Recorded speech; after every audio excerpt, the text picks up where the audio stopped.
10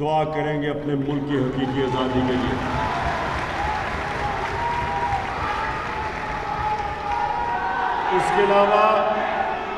اس کے علاوہ بس اس کے علاوہ میں یہ چاہتا ہوں کہ آپ سب جتنے یہاں بیٹھے ہوئے آپ لیڈرز ہو۔ جو لیڈر ہوتا ہے، سنیں، جو لیڈر ہوتا ہے، لیڈر جو ہوتا ہے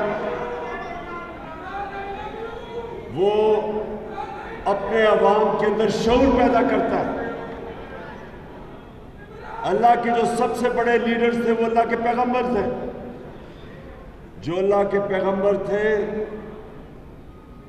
وہ عوام میں نکل کے پیغام اللہ کا لے کے گئے تھے۔ آپ نے بھی بس آپ نے لوگوں کے پاس میرا پیغام لے کے جانا ہے۔ اور پھر سے میں کہہ رہا ہوں، گلیوں میں، محلوں میں آپ نے لوگوں سے تبلیغ کرنی ہے۔ اور وہ پیغام کیا ہے کہ لا الہ الا اللہ کا مطلب کہ اللہ کے سوا انسان کسی کے سامنے نہیں جھکتا۔ لا الہ الا اللہ انسان کو آزاد کر دیتا ہے۔ لا الہ الا اللہ کا مطلب اقبال کا انسان شاہین بن جاتا ہے، وہ اوپر چلا جاتا ہے۔ جو غلام ہوتے ہیں وہ زمین پہ رینگتے ہیں۔ جب آپ لوگوں کے پاس جائیں گے، لوگوں کو آپ نے بتانا ہے کہ ایک ملک کے اوپر سازش کے تحت ایک امپورٹڈ حکومت مسلط کی گئی ہے، جس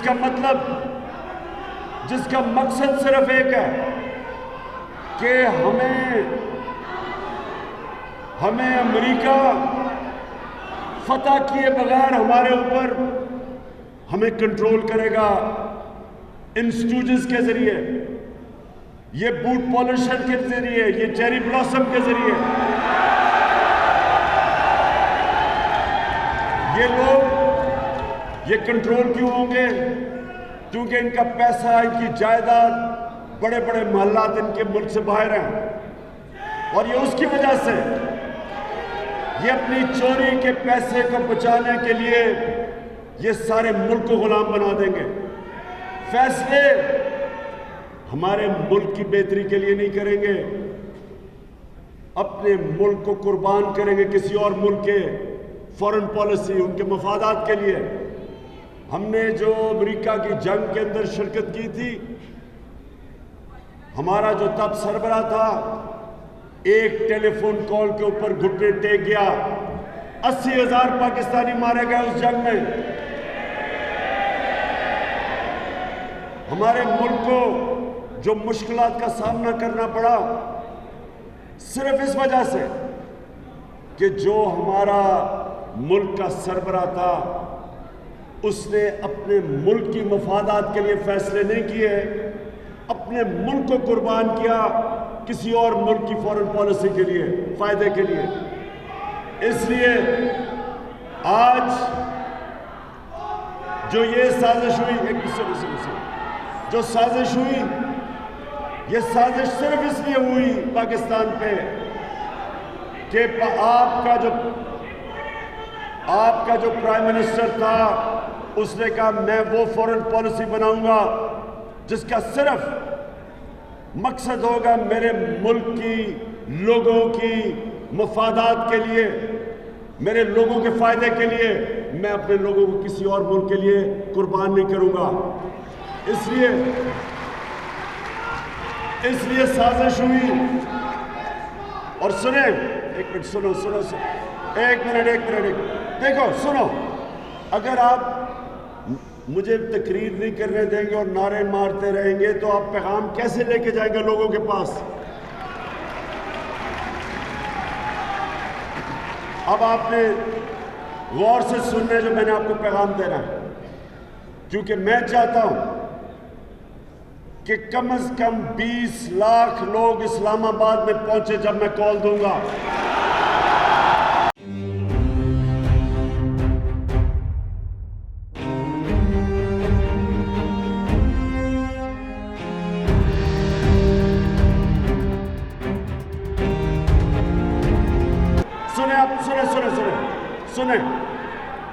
میں یہ چاہتا ہوں کہ آپ لوگوں کے اندر جا کے ہماری حقیقی آزادی کی تحریک کی تبلیغ کریں اور ان کو بتائیں کہ کیا ہوا، اور وہ آپ اگر سمجھیں گے نہیں تو آپ کیسے بتائیں گے؟ تو ہوا کیا؟ ہوا یہ کہ انہوں نے باہر سازش بنائی، اس کے اندر یہاں کے میر جعفر اور میر صادق کو ساتھ ملایا، ان کے ساتھ مل کے انہوں نے پلان کیا۔ اسی طرح پلان انہوں نے ایران میں 1950 کی دہائی میں بنایا تھا، ان کا بھی ایک آزاد پرائم منسٹر آیا تھا، اس کا نام مصدق تھا، اس نے بھی فیصلہ کیا کہ ایران کا جو تیل ہے اس کا فائدہ ایران کے لوگوں کو ہونا چاہیے، امریکی اور برطانیہ کی کمپنیز کو نہیں ہونا چاہیے۔ انہوں نے اس کو ہٹانے کا، جس کو رجیم چینج کہتے ہیں، پلان بنایا۔ اور وہ کیا پلان تھا؟ سب سے پہلے میڈیا کو پیسہ کھلایا۔ یہ اب سی آئی اے کے پیپرز ڈی کلاسیفائی ہوئے، یہ سب کو پتہ ہے، آپ یہ اب گوگل بھی کریں تو پڑھ سکتے ہیں اس کے اوپر۔ انہوں نے سی آئی اے نے پلان بنایا برطانیہ کی ایجنسی کے ساتھ، اور وہ پلان کیا تھا؟ پہلے میڈیا کے اندر کردار کشی کی جائے ان کے پرائم منسٹر کی، اس کے اوپر ہر قسم کے گندے الزامات لگائے جائیں، پھر اس کے اوپر کیمپین کریں کہ وہ نااہل ہے، وہ قابل نہیں ہے، پھر اس کی جو مصدق کی اپنی پارٹی کے لوگ تھے، جو پارلیمنٹیرینز، ان کو رشوت دی، ان کو توڑنے کی کوشش کی، لوٹا بنانے کی کوشش کی، پھر جو اپوزیشن پارٹیز تھیں ان کو پیسہ دے کے ان کو سڑکوں پہ نکالا، لانگ مارچ، اس طرح کی چیزیں کروائیں، اور پھر پوری سازش جب ہو گئی پھر مداخلت ہوئی۔ تو یہاں بھی پہلے سازش ہوئی، پہلے انہوں نے میڈیا کے اوپر پیسہ چلایا۔ آپ کو پتا ہوگا سارے میڈیا میں کیمپین چل رہی ہے، جی اس سے نااہل حکومت نہیں ہے۔ یہ حکومت کی جو پرفارمنس ہے، میرے کارکنوں، آپ جب لوگوں کے اندر جائیں گے ان کو بتائیں کہ یہ پچھلے جس طرح کا یہ ہمیں ملک ملا تھا، جس کا دیوالیہ نکالا ہوا تھا، جس کا سب سے بڑا خسارہ تھا، بیرونی ملک کا خسارہ، جس کی وجہ سے IMF کے پاس جانا پڑا، $20 ارب تھا،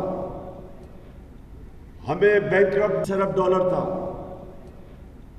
ہمیں بینکرپٹ ملک چھوڑ کے گئے، اس کو سنبھالا، اوپر سے کرونا آ گئی۔ دنیا تعریف کرتی ہے کہ وہ 3 ملک تھے جنہوں نے سب سے بہترین طریقے سے کرونا کا مقابلہ کیا، وہ پاکستان تھا۔ اس میں سے نکالا، اور تیسرے سال میں 5.6% ہماری ملک کی گروتھ ریٹ ہوئی، یعنی دولت میں اضافہ ہوا۔ اور جو خسارہ تھا، جو ہمیں یہ تاریخی خسارہ چھوڑ کے گئے تھے، 11 سال میں پاکستان کا سب سے خسارہ سب سے کم خسارہ ہمارے تیسرے سال میں تھا، 11 سالوں میں۔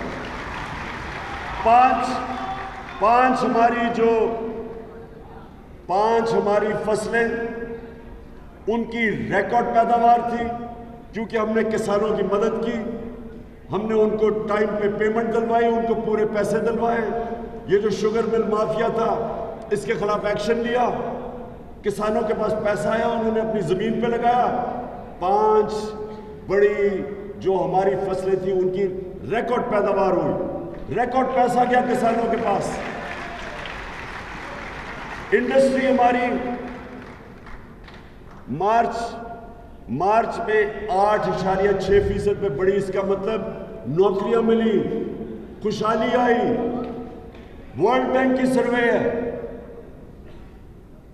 کہ بر صغیر میں جس ملک میں سب سے کم بے روزگاری تھی وہ پاکستان تھا۔ پھر اس کے باوجود میڈیا پہ پوری کیمپین چلائی گئی کہ حکومت فیل ہو گئی، حکومت نااہل ہے، اس کے باوجود کہ وہی IMF کہہ رہا ہے کہ پاکستان سسٹینیبل گروتھ میں نکل گیا، ورلڈ بینک تعریفیں کر رہا ہے، یا ہماری اپوزیشن کہتی فیل ہو گئی، تو پوری پروپیگنڈا کیمپین چلائی گئی۔ پھر ہمارے ان لوگوں سے ملا، امریکن ایمبیسی کن سے مل رہی تھی؟ ہمارے ان لوگوں سے جو بعد میں لوٹا ہوئے، ان سے میٹنگ شروع کر دی انہوں نے۔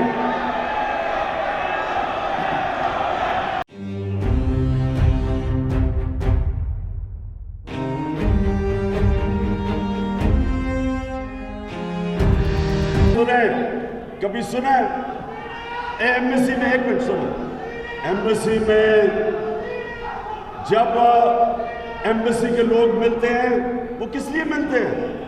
وہ ملتے ہیں اوہو بس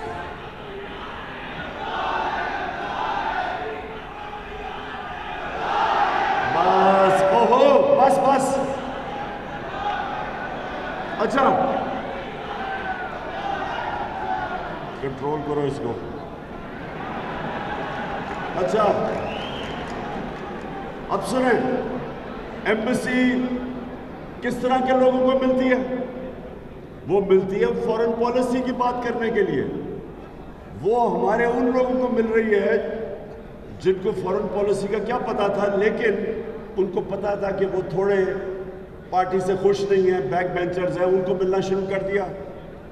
اپوزیشن لیڈر سے ملاقاتیں بڑھ گئی ان کی، اور پھر ایک امریکہ انڈر سیکرٹری آف اسٹیٹ جس کا نام ڈونلڈ لو تھا، وہ ہمارے ایمبیسڈر کو ملتا ہے واشنگٹن میں 7 مارچ کو ملتا ہے، اور اس کو کیا کہتا ہے؟ یہ ذرا چپ کر کے سنیں کیونکہ آپ نے لوگوں کو بتانا ہے جب آپ لوگوں کے اندر جائیں گے۔ وہ کہتا ہے ہمارے ایمبیسڈر کو کہ عمران خان کے خلاف نو کانفیڈنس کی موشن ٹیبل کر دی گئی ہے، اسمبلی میں کر دی جائے گی، ابھی کی نہیں تھی۔ اس کو واشنگٹن میں پہلے پتا تھا کہ نو کانفیڈنس ٹیبل کی جا رہی ہے، اور پھر کہتا کہ اگر یہ نو کانفیڈنس عمران خان کے خلاف کامیاب نہ ہوئی، یعنی یہ پرائم منسٹر رہ گیا، تو پاکستان کو بڑی مشکلات کا سامنا کرنا پڑے گا۔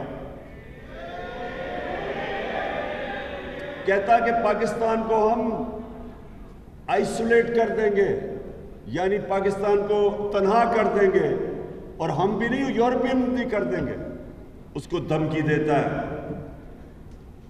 اور لیکن کہتا کہ اگر عمران خان کو نو کانفیڈنس سے ہٹا دیا گیا تو پاکستان کو معاف کر دیں گے۔ اب یہ ذرا سنیں، پہلے تو جو ہمارے مخالف تھے، یہ اپوزیشن پارٹیز، ان ساروں نے کہا جی یہ جھوٹ ہے۔ جو مراسلہ ہمارے پاس آیا تھا، جو سائفر آیا تھا، انہوں نے کہا یہ فراڈ ہے۔ میں نے جب بتایا کہ یہ پہلے سے تیاری ہوئی تھی، جیسے ہی وہ یہ میٹنگ ہوتی ہے اگلے دن ٹیبل کر دیتے ہیں نو کانفیڈنس، اور ایک دم ہمارے لوگ جانا شروع ہو جاتے ہیں، اور جو اتحادی ہیں وہ بھی جانا شروع ہو جاتے ہیں۔ اس کو کہتے ہیں سازش۔ پہلے سازش ہوتی ہے، پوری تیاری ہوتی ہے، اور پھر مداخلت ہوتی ہے، یعنی کہ نو کانفیڈنس کے ذریعے ایک 22 کروڑ ملک کے پرائم منسٹر کو ہٹایا جاتا ہے۔ یہ میں آپ کو اس لیے کہہ رہا ہوں کیونکہ جب آپ لوگوں کے اندر جائیں گے، آپ نے ایک ایک بات بتانی ہے لوگوں کو کہ اگر یہ کامیاب ہو جاتے ہیں، یہ جو پتلے بٹھائے ہوئے اوپر، یہ جو چیری بلاسم بوٹ پالش اوپر بٹھا دیا ہمارے اوپر، یہ جو میر جعفر کو اوپر بٹھا دیا ہے۔ میر جعفر وہ آدمی تھا جس نے بنگال میں انگریزوں کے ساتھ مل کے سراج الدولہ جو مسلمان وہاں کا گورنر تھا، اس کے خلاف سازش کر کے بنگال کو انگریزوں کا غلام بنا دیا ذاتی مفادات کے لیے۔ یہ بھی وہی میر جعفر ہے۔ NRO-2 کے لیے، کیونکہ اب اس کو NRO مل جائے گا، چوری ساری اس کی اور اس کے سارے ٹبر کی چوری، یہ بھی وہی میر جعفر ہے۔ NRO-2 کے لیے، کیونکہ اب اس کو NRO مل جائے گا، چوری ساری اس کی اور اس کے سارے ٹبر کی چوری معاف ہو جائے گی، اس کے لیے یہ پاکستان کو غلام بنائے گا۔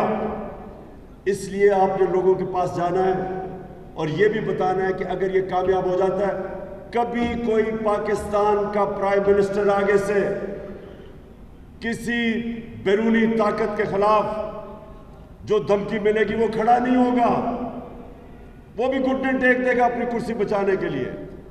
یہ ملک کی حقیقی آزادی کی جنگ ہے اور آپ نے گلی گلی لوگوں کو بتانا ہے کہ یہ کامیاب ہو گیا، آگے سے یہ ملک ہمیشہ غلامی کرے گا، کیونکہ یہ سارے چوروں کے جو خاندان ہیں وہ سارے غلامی کریں گے، کیونکہ ان کے اربوں ڈالر باہر پڑے ہوئے ہیں۔ یہ کبھی بھی سٹینڈ نہیں لیں گے، یہ اپنے ملک کے لیے کبھی کھڑے نہیں ہوں گے۔ اور دوسری چیز دوسری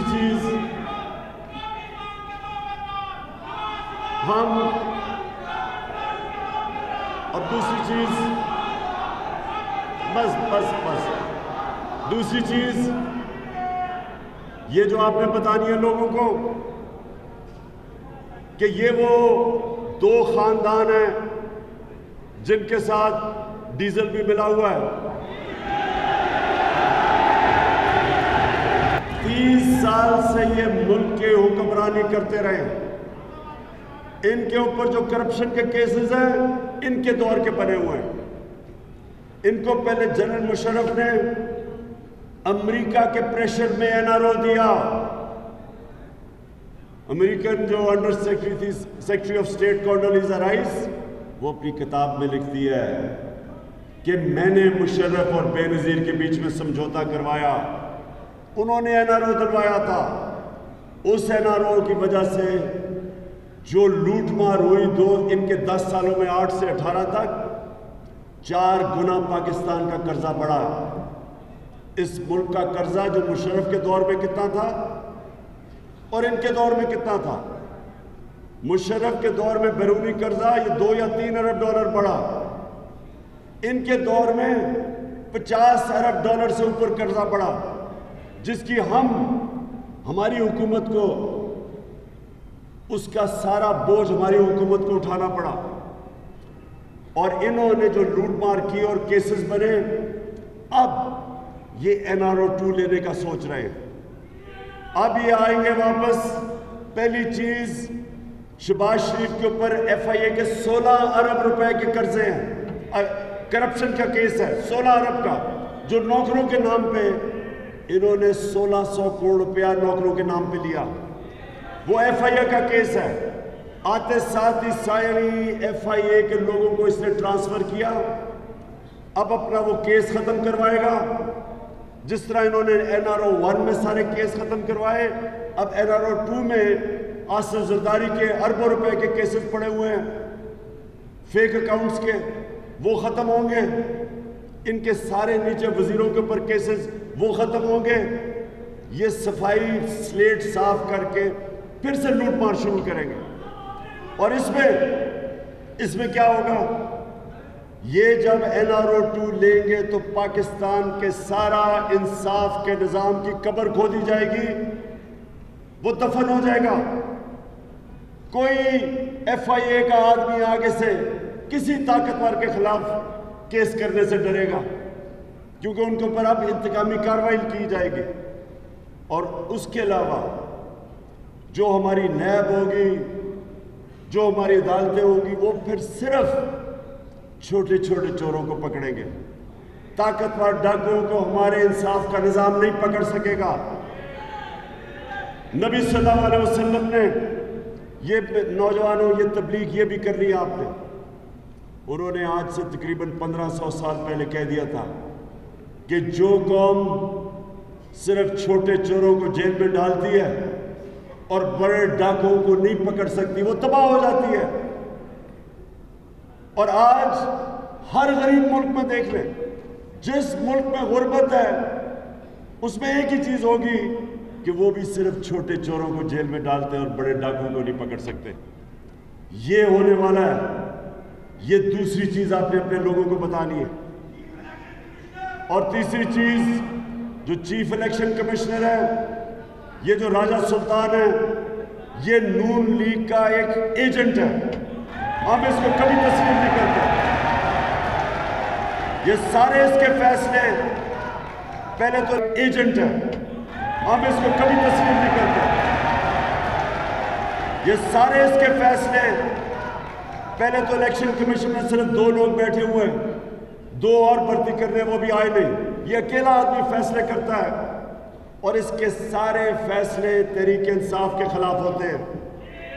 ہم نے اس کو جب سے ہماری حکومت آئی ہم اسے کہتے رہے کہ جو فورن فنڈنگ کیس جو انہوں نے بنایا ہوا ہے، ہم یہ چاہتے ہیں، وہ فورن فنڈنگ تو ہے نہیں، بیرون ملک پاکستانیوں کے پیسے فورن فنڈنگ تو نہیں ہوئی، وہ تو پاکستان بھی فورن فنڈنگ پہ چل رہا ہے. 31 ارب ڈالر وہ نہ بھیجیں تو آج پاکستان بھی نہ چلے. تو ہم نے اس کو تب بھی کہا کہ تینوں جماعتیں، جو بڑی 3 جماعتیں ہیں، ہم سب کے کیس اکٹھے سنے جائیں. کیوں نہیں آپ، اگر آپ کو پارٹیز کی فنڈنگ کے کیس دیکھ رہے ہیں تو سب کے اکٹھے سنیں.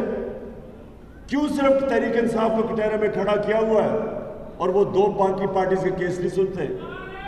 اس لیے کہ سازش ہے اس کی کہ ان کو سب کو پتہ ہے کہ تحریک انصاف کو اب کوئی اس ملک میں پارٹی نہیں ہرا سکتی، کیونکہ سارے پاکستان میں تحریک انصاف سب سے بڑی جماعت ہے.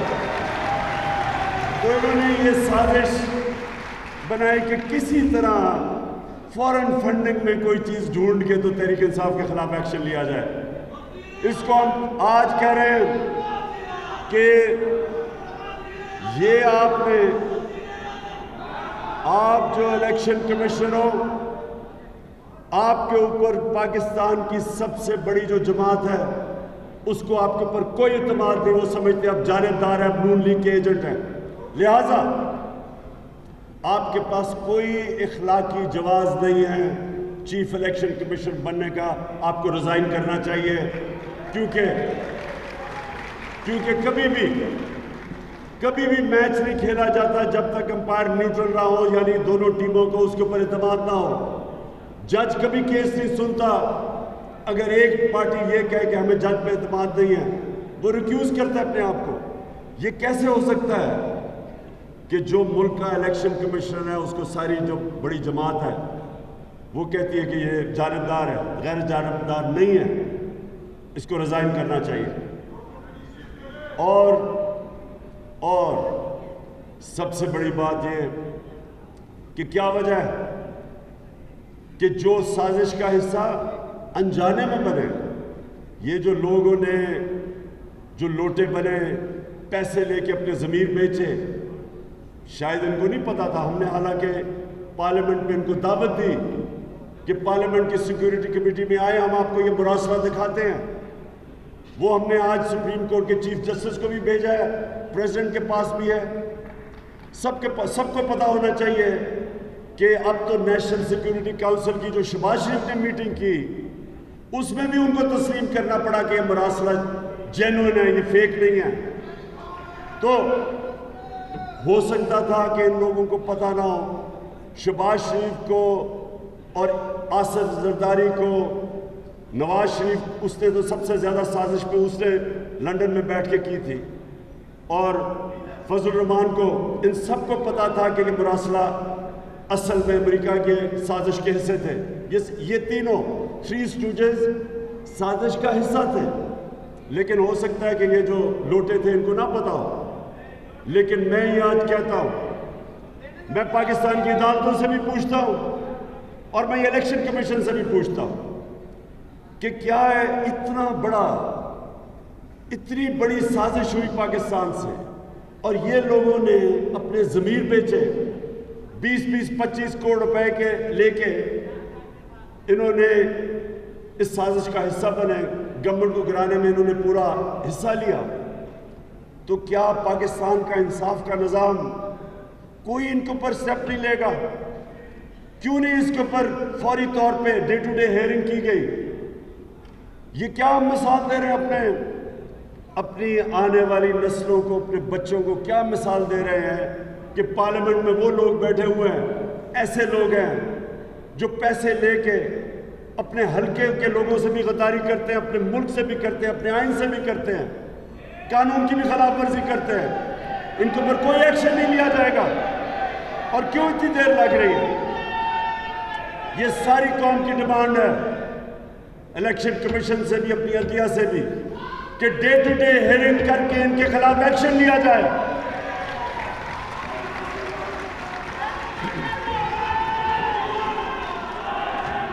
اور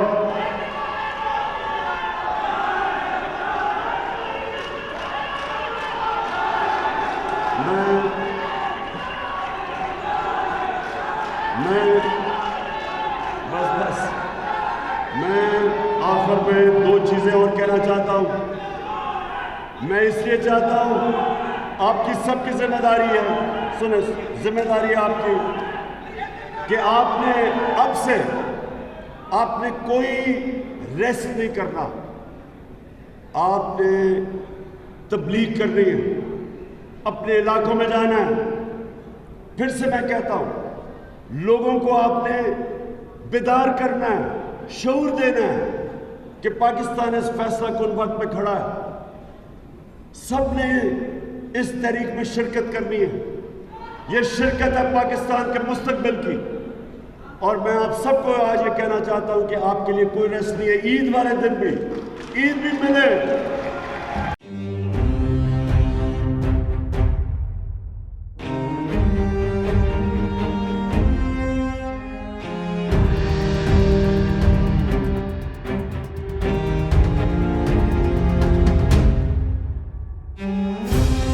آپ جب عید پڑھیں، عید ملیں، جب نماز کے بعد عید ملے تو کان میں کہیں حقیقی آزادی کی جنگ لڑنی ہے ہم نے سب کو۔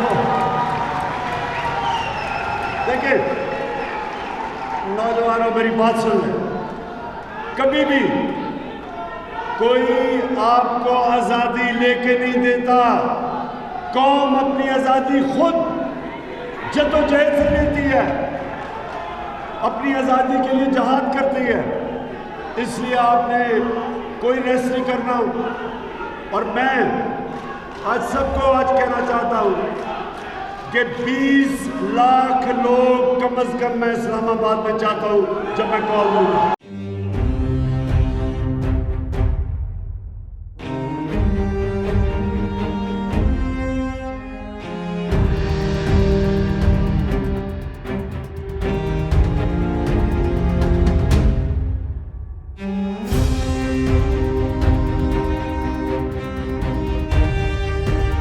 انشاءاللہ ہر شہر جاؤں گا، پاکستان ہر شہر میں جاؤں گا، اپنے لوگوں کو تیار کروں گا اسلام آباد کے لیے۔ میں پرسوں ملتان جا رہا ہوں، عید کی چھٹیوں کے بعد پھر میں نکل جاؤں گا، سارے پاکستان جاؤں گا، اپنے لوگوں کو تیار کروں گا اس حقیقی آزادی کی جنگ کے لیے۔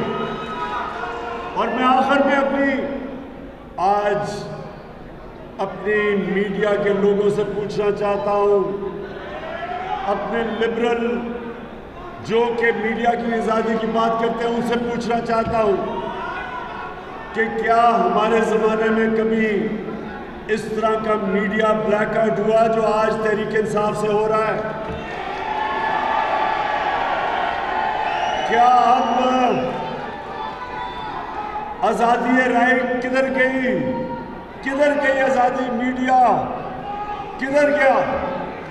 ہمارے زمانے میں 80% جو پروگرامز ہوتے تھے وہ ہماری گورنمنٹ کے خلاف ہوتے تھے۔ آج کیوں میڈیا کا بلیک آؤٹ کر دیا ہے؟ آج سوائے ARY کو میں آج خاص ARY کے لیے کہتا ہوں،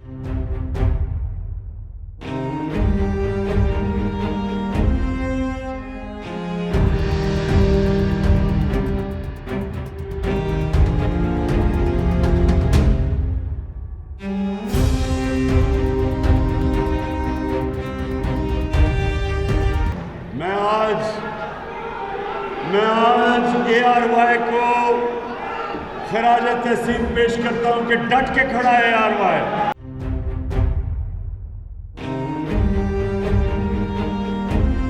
باقی بھی میں 3 چینلز وہ بھی کھڑی ہو رہی ہے، لیکن میں دیکھوں گا پھر ان کو بھی عوام کے اندر ان کو بھی خراج تحسین پیش کروں گا 3 اور چینلز کو۔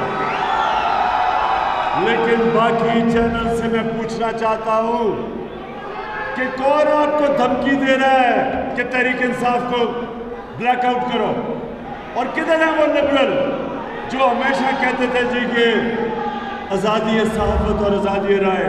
میں آج صرف آپ سے سوال پوچھتا ہوں، اور کارکنوں انشاءاللہ آپ سے ملاقات ہوگی اسلام آباد میں۔ پاکستان زندہ باد۔